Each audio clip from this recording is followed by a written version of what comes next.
এই গ্লাসটার কথা যদি কাউকে জিজ্ঞেস করি যে গ্লাসে কি দেখতে পাচ্ছেন, তাহলে উত্তর আসবে দুই রকম। কেউ বলবে এটা একটা অর্ধেক পানিপূর্ণ গ্লাস, আর কেউ বলবে এটা অর্ধেক খালি গ্লাস। উত্তর কিন্তু দুইটাই সঠিক।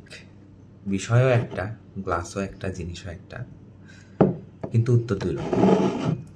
এটা দিয়ে আমরা মানুষের পারসেপশনকে জাজ করতে পারি, বা পারসেপশনকে আমরা বুঝতে পারি আর কি, কে কোনভাবে জিনিসটাকে দেখছে।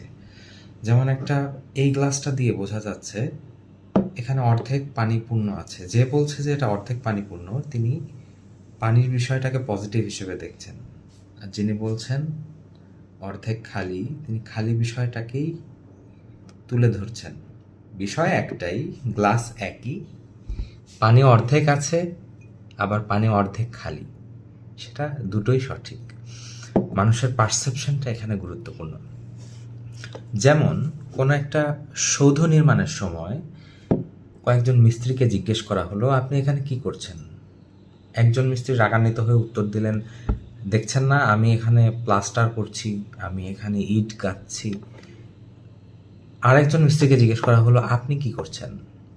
তিনি বললেন, আমি একটি সৌধ নির্মাণ করছি।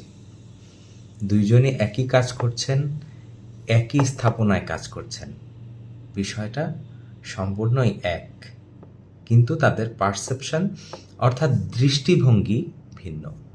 এই দৃষ্টিভঙ্গি আমাদের পথ চলায় বিভিন্নভাবে আমাদেরকে কখনো সহযোগিতা করে, কখনো আমরা বাধাগ্রস্ত হই, অথবা কাজটা হয়তো আমরা এনজয় করতে পারি না, উপভোগ করতে পারি না, শুধুমাত্র দৃষ্টিভঙ্গির জন্য।